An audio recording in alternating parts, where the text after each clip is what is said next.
Mais um desdobramento de um dia terrível para a cidade do Rio de Janeiro, não há nada o que se comemorar. Ontem o governador Cláudio Castro, daqui a pouco a gente vai falar sobre esse componente político, mas não dá para não abrir a nossa cobertura aqui hoje, né, com a minha participação, sem destacar isso. Enquanto os criminosos estavam ateando fogo em 35 ônibus na cidade do Rio de Janeiro, que já é controlada 70% do seu território pelas milícias, é o que aponta um estudo da UF. Enquanto isso estava acontecendo, o governador Cláudio Castro estava nas redes sociais dizendo que a ação havia sido um sucesso, que matou esse miliciano, o Matheus Rezende, e que os criminosos não ousassem desafiar o estado do Rio de Janeiro. Não só ousaram, como mostraram que em menos de 2 horas eles conseguiram promover um verdadeiro caos na cidade do Rio de Janeiro, com desdobramentos importantes para a região metropolitana também. Um dia de terror, o dia 23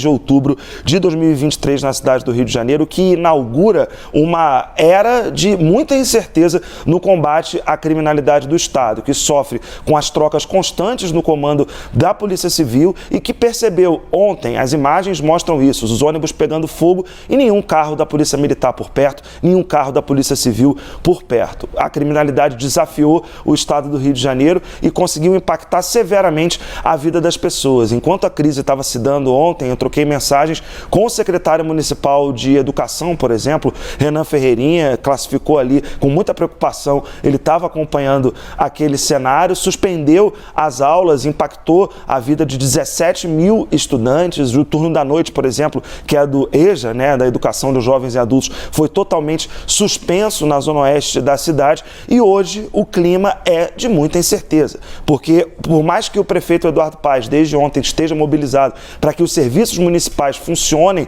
nessa terça-feira, a preocupação da população é muito grande. Os relatos que eu estou recebendo da Zona Oeste dão conta de que, apesar da prefeitura apontar para uma normalidade no funcionamento dos ônibus, por óbvio, depois de 35 ônibus queimados, isso não está acontecendo em bairros importantes da cidade do Rio de Janeiro, como, por exemplo, Campo Grande e Santa Cruz, os 2 bairros mais populosos da cidade, controlados há muitos anos pelas milícias e que estão sofrendo bastante o impacto dessa ação para lá de ousada dos criminosos ontem, que impuseram um terror na cidade depois da morte do Matheus Rezende, conhecido como Faustão, 02 da principal milícia que atua na cidade do Rio de Janeiro e no Grande Rio também. É um dia, de fato, de desdobramento e de recuperação do que foi perdido. O prejuízo é milionário com todos esses ônibus que foram incendiados, vários ônibus articulados que fazem parte do sistema BRT, que são maiores e por isso muito mais caros,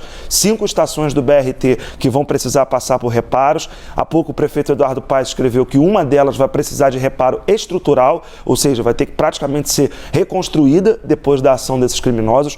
Um trem incendiado e não dá para dizer que, enfim, a ousadia do crime foi combatida pelo Estado. Não foi. O Estado do Rio de Janeiro ficou de joelhos ontem, mais uma vez diante do poder bélico das facções criminosas, nesse caso da milícia que atua no Estado há muitos anos. Tá, As imagens são impressionantes, né, Leandro?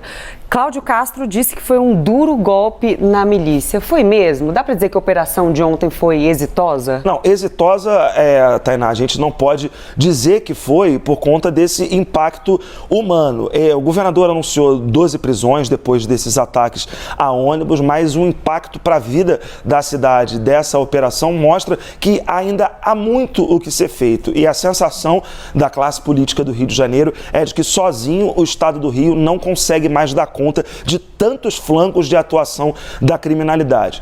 Ontem foi morto o número 02 da principal milícia do Rio de Janeiro. Daqui a pouco a gente pode falar um pouco do contexto desse grupo criminoso, mas se trata, segundo os investigadores com quem eu conversei para tentar montar esse perfil, de alguém que era considerado uma espécie de senhor da guerra da Zona Oeste. Era alguém que tinha um poder muito grande, bélico, controlava as armas da facção criminosa, da milícia, dessa milícia que atua nessa grande parte da Zona Oeste da cidade do Rio de Janeiro, era conhecido pela crueldade ali que ele dava com seus inimigos e que, há coisa de 40 dias atrás, foi foi denunciado pelo Ministério Público como mandante da morte de um outro miliciano. Esse muito mais conhecido foi vereador e ficou preso por 10 anos, o Jerominho, que foi vereador junto com o irmão dele, que era deputado estadual, Natalino, no começo dos anos 2000, e que couberam a eles, segundo a história das investigações mostra, a operacionalização